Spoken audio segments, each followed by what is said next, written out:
Hello and welcome to the Beyond the College Brochure podcast, where we provide you information and guidance about college financials and decisions. My name is Marie McGrath, and I'm a current senior at Lindenwood University, and my co-host today is Dr. Gary Stocker, who's also the founder of College Viability.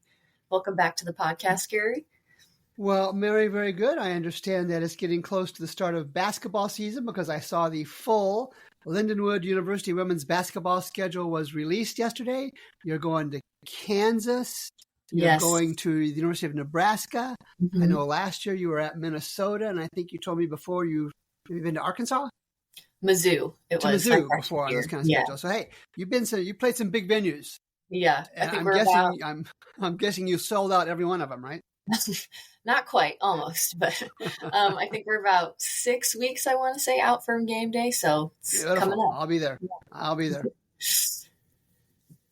So what kind of questions do you have for me today? Yeah. So to kick us off, what would you say to some of the students and families who might be concerned about the ability to transfer credits when their college is facing financial issues? Because obviously you don't want to have to take a step back in your education and have to redo certain things that you might have already done. Yeah, good question. The best bet is to get ahead of it.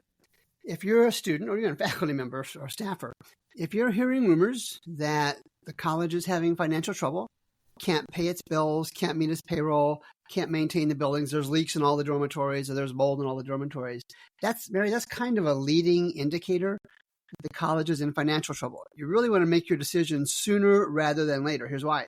If you get a jump on transferring because you have concerns, just if your gut tells you there's concerns, act on that, especially in this day and age. If you can jump early, you can reach out to many colleges and not face a time pressure deciding which one is best for you, for your family, and even for your major. So do that. We're in a market where we need to do that sooner rather than later. And the other part of that is associated with negotiating credit transfers. Now, my understanding, I think this is accurate, most gen ed courses transfer, English 101, Math 101, Biology 101. But it's when you get to the upper level, like you're doing right now, the senior level finance and marketing courses, those colleges tend to be a little bit pickier on. But if you're looking at transferring, you can have a negotiating conversation with a college that says, no, Mary, we're not going to take your marketing 301 class. It's not like ours. And you're still in a position, because I've said before, colleges want you and need you more than you need or want them. You can say, you know what, I've got a college already willing to take my marketing 301 course. If you can't take that, I'll find somebody who will. And I will bet you in many cases, maybe not all, that college person, whoever you're talking to, will run it up the proverbial flagpole, get back to you and say, Mary, tell you what, upon reflection, we'll take that marketing 301 course. If you can give us a deposit check tomorrow, something like that. And that's fair. That's fair if they can give you that. But that's the reasons why I would get a head start on it. So you have more time. Because again, starting, I think this October, we're going to see a rapid increase in the number of colleges that close. So if you have some concerns, get ahead of it, Mary. And do you have a specific college ranking publication that you believe is the best, especially for students and families to utilize? If we had a bird here in the Stocker family, I would use College Ranking Services as the cover for the floor for the birdcage. Because, Mary, that's about how much value they provide. Because they're so subjective. And I think you and I've teased you before about this. You and I could create our own college ranking service this afternoon and come up with our own criteria. They are so subjective as to not provide value, especially, Mary, if you're looking beyond the top 50, top 100 privates and publics, the Ivies, the Illinois, Ohio States, Michigans, Texas, USC, those kind of colleges. They're not useful. They don't look at all at the financial health. They look at a lot of inputs, and I won't go into the details on that, but they don't have value. I'll leave it at that. And when we're looking at the whole kind of college admissions process, especially from the perspective of a high school student, I feel like a lot of students tend to be pretty concerned about essays and test scores and things like that. But I hear a lot about essays, especially. So do you consider those like kind of a big deal in the whole process? Absolutely not. Let me say that again. Absolutely not. Here's why. Now, again, maybe if you're looking at Princeton, if you're looking at Harvard, if you're looking at the University of Illinois, University of Michigan, all those top 50-ish, top 100-ish colleges, yeah, they're in a position, they're what's called sellers. They're going to sell you what they've got. you want to go to the University of Michigan to major in whatever, they're going to say the tuition is $25,000 a year. Fees are this. You're going to take these courses. They're selling. You say, yes, I'll buy it. For really every other college out there, and there are thousands, they're not in that strong position as the Michigans and Ivies and all those kind of folks. They're trying to buy you, and they're trying to buy you with tuition discounts, and they're trying to buy you with customized course offerings or flexibility on the course offerings. And they're not, they may want to seem selective by saying, Ms. McGrath, we demand that you submit a college essay of why you would go to whatever the university is. If I'm in your shoes and it looks like I'm much older than you, much older than you, in this day and age, if a college insisted on an essay and they weren't top 50, top 100, I would look elsewhere. They're just playing games with the essay. Again, they want and need you as a student more than you as a student need or want them. And I know we've talked about it before, but maybe for some listeners who are new to the podcast, can you explain to them what tuitionfit.org is? Yeah, Tuition Fit is part of a genre of what I call higher ed data entrepreneurs. And I'm going to put myself in that category. And Mark Salisbury founded tuitionfit.org. That's tuitionfit, one word, .org. 5, 6, 7 years ago, something like that. And it's kind of a Moneyball version of the old Oakland A's, where he now has systems in place, online systems, where you can, based on your academic credentials and your family's financial credentials, get essentially apples to apples comparisons for colleges you're considering. So if you're considering College 1 and College 2, and you get from College 1, you got an offer of total net tuition of $19,000. And from College 2, total net tuition and fees, $25,000. Based on your academic success, your academic background, and your family finances, and maybe your personal finances. You're now in a position to say, well, I've got an offer from College 1 for $6,000 less. If I did the math right, $5,000 or $6,000 less. Can you match that? Now, the interesting part is there are parents who are more than comfortable doing that. But, you'll say, Mary, that you had your heart set on Lindenwood University and nowhere else. Sometimes it's tough for families to tell the children whom they love desperately to say, Mary, you can't go to Lindenwood because we found a $5,000 better deal somewhere else. So it doesn't always work. But if you're price sensitive, and again, I'll point out, it is the piece of paper at the end, Mary, of that college education that says, I, Mary McGrath, graduated with my Bachelor of Arts, Bachelor of Science, whatever it is, in finance and math. That's what you're striving for. It doesn't matter that it says Lindenwood, or Maryville University, or Beloit University, or colleges anywhere in the country. It's just you worked hard for 4 years, you earned the credit, you've got a piece of paper that says so. That's what matters. In addition to the effort you put into it, it's the piece of paper that says, I graduated that matters, not the college that gives it to you in almost all situations.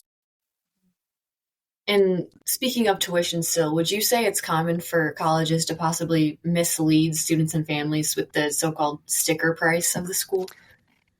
Yeah, in a sense, they're misleading. I guess I'll tell you a story from a college president, or a couple that I've talked to. And I think I've talked before, colleges have a list price. And it's analogous to you and I buying a car. And the car's list price is $25,000, and we tell the dealer we'll give you $24,000, and the dealer says, that works. Colleges do the same thing, but on a larger scale. And an example would be a college whose list price for tuition for 1 year is $50,000.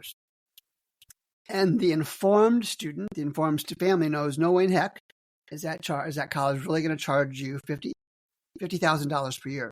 They're going to give you something in the vicinity of a 50% discount. So a $50,000 list price becomes a $25,000 actual price. Are they misleading? I'm hesitant to call that. Are they playing games with the numbers? I don't know. Is it a marketing tactic? Absolutely. But you want to be aware of that because you don't look at college list prices because precious few people pay that these days. And do you have any factors in mind that might influence a college's decision to possibly either increase its tuition or decrease its tuition? Yeah, you don't see decreases very much for obvious reasons. Mm-hmm. Cost of inflation, cost of salaries, all those kind of things. Typically, it's an increase. But let's go back to that tuition discount model we talked about, Mary. A college may increase its tuition 5%. So it goes from $10,000 to $10,500. But they may increase the tuition discount to at least cover that increase or more than that. And it goes back to that conversation with college presidents. Many have shared with me that parents have told them they prefer what's called the high tuition price, high discount model. My tuition is $50,000 at list.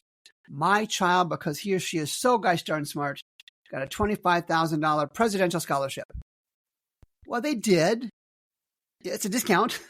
You can call it whatever, you can call it tiddlywinks if you want, but it is, you're not having to pay 50, you're having to pay half of that. And that's fine. The challenge, and colleges are more than welcome to do that. I have no issue with that. You and your family should have no issue with that because you're getting a better deal. Absolutely. But the caveat to that, Mary, is colleges need that revenue, especially the smaller ones, the less well-attended ones. They need a greater portion of that $50,000 and half of it. And when they don't get it and they're still discounting your tuition 50%, we're finding that those are one of the leading indicators of colleges that close, because they may get you in as a student at that 50% discount, and your family may boast from coast to coast that Mary McGrath is so gosh darn smart that she got a 50% scholarship to go to play basketball or sing or dance or do computer stuff. Doesn't matter what it is. But in reality, there was a college in Iowa last year, Iowa Wesleyan University, had actually increased its enrollment, 300 students, something like that, over the last 4, 5, 6 years, something. But they had increased their tuition discounts so much just to get students in the door that they ran out of cash to meet payroll. They ran out of cash to keep the lights on, and they closed. So there's an example of where you can't, it's a catch-22.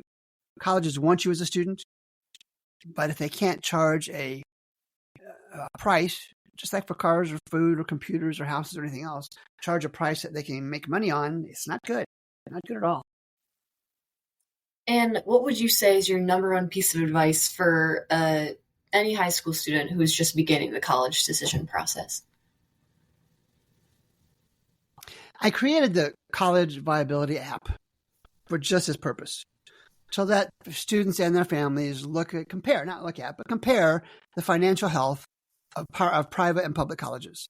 And because I have an operating premise, Mary, right or wrong, that should be the first thing you look at. You're not going to look at a beat-up, run-down car as your first option. You're going to look at a car that shows good stuff, clean, big, new tires, low mileage, whatever the case may be. And many colleges are the equivalent of that old, rusty car. They don't have the systems and processes in place to be able to provide you with a high-quality college education, and they may very well close. So my first thing is check out the finances. Spend the $30, either for the public college or private college version of the app. It's very easy to use. There's tutorials out there on YouTube. And decide if Mary McGrath University or Gary Stocker College is the enrollment increasing? Are they graduating students? Is there endowment above $50 million? And lots of other things you can look at. And make your first decision for that first college list based on a college's financial health, not the majors, not the location, not the sports teams, not the swimming pools, but on the financial health of those colleges that you want to consider. And for any students and families listening right now, what would you say, or how would you say they can know that an information that the college is giving them is correct? Quit asking me such difficult questions. And it's almost certainly correct. Mm-hmm. It would be very dangerous to be dishonest. I'm sure some do, but I'd be hard-pressed to name any. I can't name any. But they may be spinning it. They may be taking it out of context. And the best example that I can give is this is the time of year when hundreds of colleges, not all colleges, by any stretch, but hundreds of colleges are saying, hey, we have our greatest enrollment ever. And I get so many of these on a Google alert system that I have that I can't even keep up with them. But what I find in some that I look at is they're not comparing apples to apples. They're comparing apples to oranges. They're saying, hey, our enrollment grew, but it was only women over 6'3" who play basketball in Missouri and only live within 2 hours of St. Louis. I mean, silly, of course, but so heavily qualified that it doesn't really have any value, but it gets them a PR cycle, lets them say our enrollment grew. So they're not being, again, I don't want to use negative words too much. They're not being dishonest. They're just spinning things. And that's one of the reasons I'm here. That's one of the reasons you and I do this podcast, and I do other podcasts and media shows to point out that, hey, colleges can spin things any way they want. But I have made myself the self-proclaimed college quality control specialist. They're going to spin it. I'm going to spin it right back and say, hey, you're not looking at it right. Folks, be careful about what this college is doing because their enrollment really didn't grow. It only grew for those highly qualified students that we talked about. So no, are they? Yeah, the information's correct. It's just qualified so heavily as to not be reliable. And that's why you want sources like me, because I could care less what college you or anybody else goes to. But my role is to be that kind of that quality control person saying, hey, be careful, Gary Stocker University doesn't look like it's financially healthy. And there are many, many ways that, Mary, that I convey that message. And I know you said self-proclaimed, but I just want to back you up and say I agree with that as well. I would call you that. So but anyway, dual proclaimed, two-person yes, proclaimed now. Proclaimed. But anyways, with that, it'll be a wrap for myself and for Dr. Gary Stocker. Thank you for joining us today on the Beyond the College Brochure podcast, where we provide you guidance on college decisions, financials, and much more. If you have any questions or concerns about the financial health of any colleges, please send them to marym@collegeviability.com. Thank you again for making time to join us today, and we hope to see you next time.